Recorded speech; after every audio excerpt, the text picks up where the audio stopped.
Dame i gospodo, dobar večer i dobar dan, kako kome, s obzirom da je nekih 18 sati, možda bi bilo bolje da vam želimo dobar dan, ali s obzirom da je vani već malo mrako, da ćemo željeti dobar večer.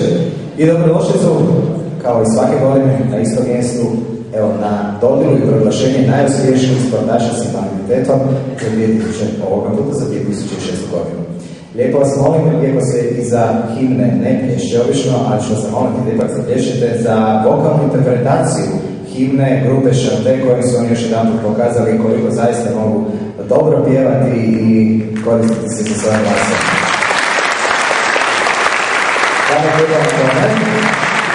Za sam početak ove svečane večeri slijedi poziv gospodinu Ratku Kovačiću, predsjedniku Hrvatskog paraolimpijskog odbora, da nam se svima obrati.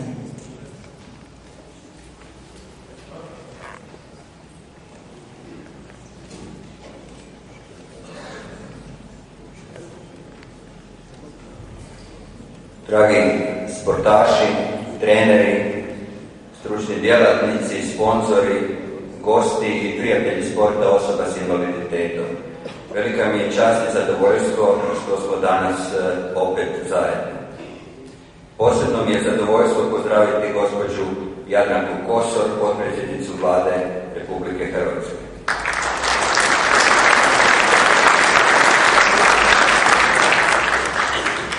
Gospodina Klarića, pomoćnika za sport u Ministarstvu znanosti, obrazovanja i športa.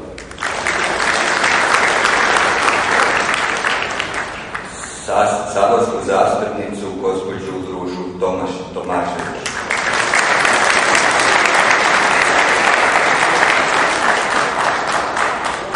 Predstavnicu Ureda za zdravstvo, rad i socijalnu skrb grada Zagreba, gospođu Marinku Bakula.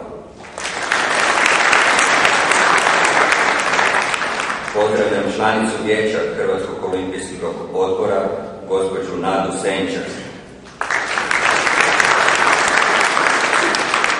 Predstavnika Saveza organizacije invalida Hrvatske, gospodina Jeronima Trputeca. Brigadira glavnog stožera Oružanih snaga Republike Hrvatske, gospodina Timu Midoljevića.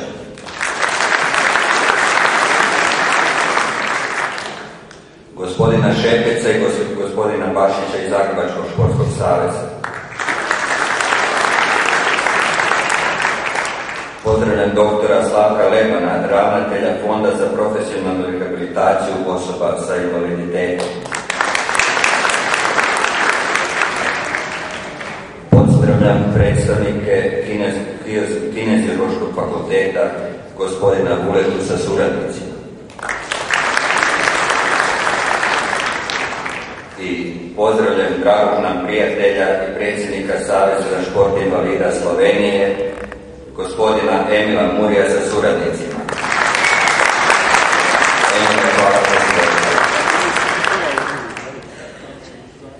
Pozdravljam i sve drage goste, donatore i sponzore i visoke uzvanike iz javnog i političkog života.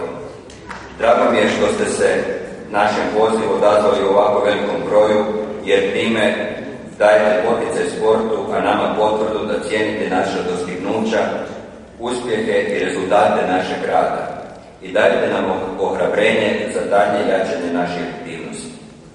Ovo je tradicionalno 10. svečano proglašenje najuspješnijih sportaša s invaliditetom u Republici Hrvatskoj, ali je prvo koje organizira sada Hrvatski paraolimpijski odbor. Naime, na temelju novog zakona o sportu, Hrvatski športski savez invalida postao je Hrvatski paraolimpijski odbor. Ovom proslavom nagrađujemo samoprijegaran rad sportaša s invaliditetom i svih koji svojim radom i djelovanjem doprinose razvoju športa osoba s invaliditetom.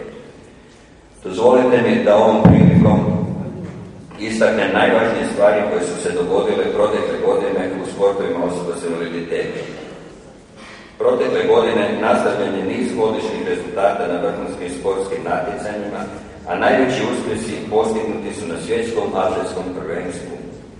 Imamo 2 svjetska prvaka, Mariju i Vedrana.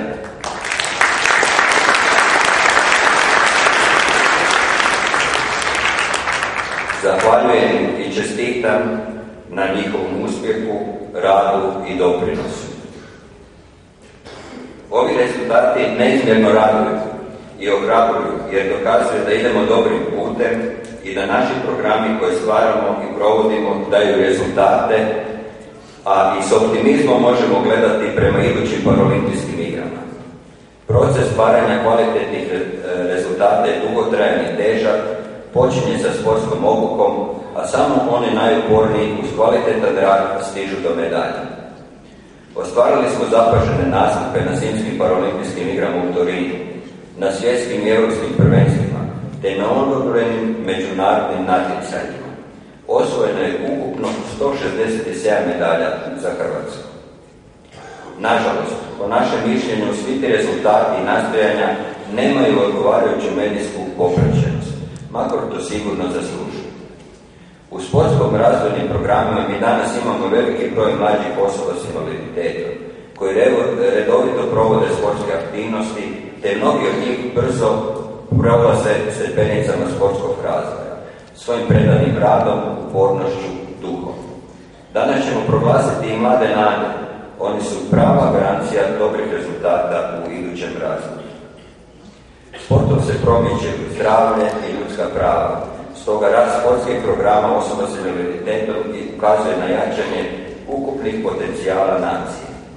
Zahvaljujemo svima koji prepoznaju naš rad te nam osiguravaju neophodna sredstva i daju potporu u ostvarenju naše misije, a to je približiti sport svim osobama s invaliditetom, kroz sport proširiti njihove vidike, osposobiti ih za kvalitetniji život, a pogotovo emocionalno osnažiti i pružiti bolju kvalitetu života. Sve to bavljenje sportom može pružiti. Najuspješniji športaši, a i najzaslužniji za njihove rezultate, biti će danas nagrađeni. Nagrađenima zahvaljujemo što su svojim radom i rezultatima dali neprocjenjiv doprinos u popularizaciji i napretku svekolikog športa, a posebice športa osoba s invaliditetom. Na kraju čestitke svim sportašima, trenerima, stručnim djelatnicima, na izvanrednim sportskim rezultatima te dosadašnjem radu. Zahvaljujem donatorima i sponzorima što nas prepoznaju, što prepoznaju naše potrebe i što nas podržavaju. te iskreno želim da nezaustavljivim koracima nastavimo dalje na našem putu razvoja i promocije paraolimpijskog sporta u Hrvatskoj i svijetu. Hvala grupi Šante, Nikolinama i zagrebačkim mažoretkinjama koji će nas razveseliti i obogatiti ovu svečanost svojim nastupima. Još jednom hvala sportašima s invaliditetom na postignutim uspjesima, a posebne čestitke najuspješnijima. Svima želim puno radosti, uspjeha i ugodno druženje.